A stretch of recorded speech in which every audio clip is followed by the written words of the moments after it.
कवि राधा की ही सुंदरता का वर्णन करते हुए कहते हैं, सजनी अपूर्व पेखल रामा, सजनी हे सजनी हे सखी अपूर्व अपूर्व लगने वाली पेखल देखना रामा राधा को।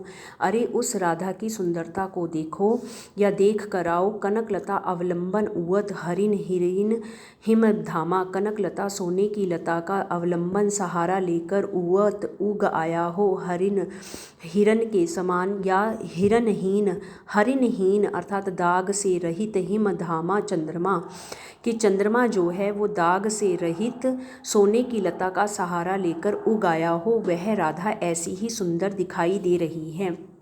कवि कहता है कि हे सखी, राधा की सुंदरता को देखो, ऐसा लगता है मानो कि सोने की लता पर चंद्रमा जो है वो दाग रहित चंद्रमा उग आया हो। नयन नलिन दौ अंजन रंजी बोहों बिहंग बिलासा, नयन नलिन और उसकी आंखें नलिनी कमल के समान है, दौ दोनों, अंजन काजल रंजई लगा हुआ, बोहों बोहें विभंग तिरछी विलासा सुंदर लगना। कवि कहता है कि उसकी दोनों आंखें जो हैं वह कमल के फूल के समान हैं, जिनमें काजल लगा हुआ है और उसकी तिरछी बोहें भी बहुत अधिक सुंदर लग रही हैं। कवि कहते हैं कि उसकी दोनों आँखों में लगा हुआ काजल और उसकी तिरछी बोहें उसकी सुंदरता को बढ़ाने वाली हैं।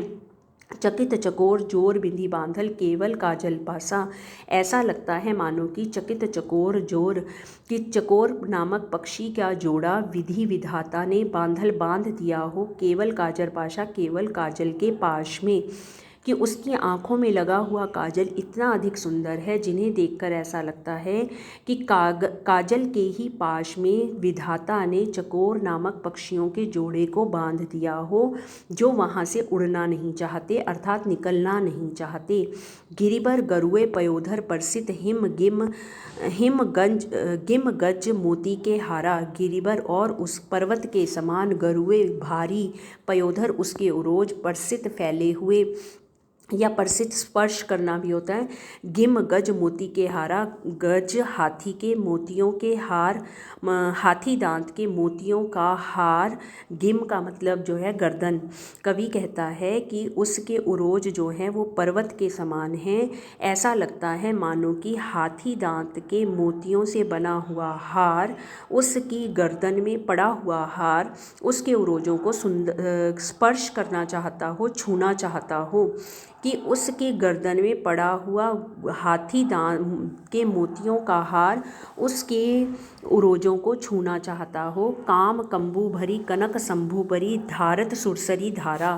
कवि कहते हैं काम कामदेव कंबू शंख भरी कनक भर कर, गंगा भर कर, शंभु शिवलिंग पर ढारत डालते हुए सुरसरी गंगा की धारा।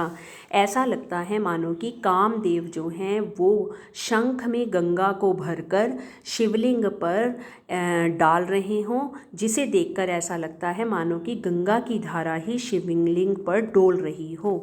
कवि कहते हैं कि कामदेव शंख में गंगा को भरकर शिवलिंग के ऊपर डालते हुए ऐसे लगते हैं मानो कि गंगा की धारा ही शिवलिंग पर पड़ती हुई दिखाई दे रही हो। यह उसकी हार की सुंदरता का वर्णन है कि उसके गले में पड़ा हुआ हार ऐसा लगता है मानो कि किसी शंख में कामदेव जो हैं वह गंगा की धारा को उड़ेल रहे हों। पैसी प्याग जाग सत जागे, सोए पावे बहुभागी।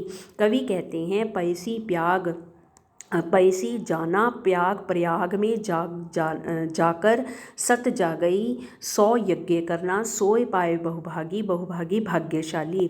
जो व्यक्ति प्रयागराज में जाकर 100 यज्ञ करेगा वही इस बड़भागी राधा को प्राप्त कर सकता है।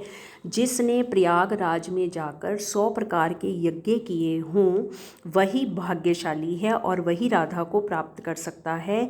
विद्यापति कह गोकुल नायक गोपी जन अनुरागी। विद्यापति कवि कहते हैं कि गोपियों के से प्रेम करने वाले गोकुल नायक श्री कृष्ण ही उस राधा को प्राप्त करने के योग्य हैं, वही उसे प्राप्त करेंगे। राधा की सुंदरता का वर्णन करते हुए कवि कहता है, सजनी अपूर्व पेखल रामा, अरे सखी उस अद्वितीय लगने वाली राधा को देखो, कनक लता अवलंबनुवत, ऐसा लगता है सोने की लता के सहारा लेकर हरिणहीन हिमधामा, दाग रहित चंद्रमा जो है वो उदित हो गया हो, नयन नलिन दो अंजन रंजे भो हो विभंग विलासा, उसकी आंखें कमल के समान हैं और उनमें दोनों में लगा हुआ काजल और तिरछी बोहें सुंदर लग रही हैं। चकित चकोर जोर विधि बांधल, केवल काजर पासा, चकोर नाम के पक्षी भी चकित चकोर के का जोड़ा विधाता ने काजल के पाश में जैसे बांधकर उसकी आंखों में रख दिया हो। गिरिवर गरुए पयोधर परसित हिम गज मोती के हारा, पर्वतों की ऐसा लगता है पर्वत के समान भारी उसके उरोजों पर पड़ा हुआ, उसकी गर्दन में पड़ा हुआ मोतियों का हार उसके उरोजों को छूना चाहता हो। काम कंबू भरी कनक शंभु परी ढारत सुरसरी धारा, जिसे देखकर ऐसा लगता है कि कामदेव भी शंख में गंगा की धारा को भरकर उस श्री कृष्ण शिवलिंग पर उड़ेल रहे हों। पैसे प्याग जाग सत जागे, सोए पावे बहुभागी, जिसने प्रयागराज में जाकर 100 यज्ञ किए होंगे वही इस बड़भागी राधा को प्राप्त करेगा। विद्यापति कह गोकुल नायक, गोपी जन अनुरागी, विद्यापति कवि कहते हैं कि गोपियों से प्रेम करने वाले गोकुल के नायक श्री कृष्ण हैं और वही इस राधा को प्राप्त कर सकते हैं, अर्थात वही इस कार्य के योग्य हैं।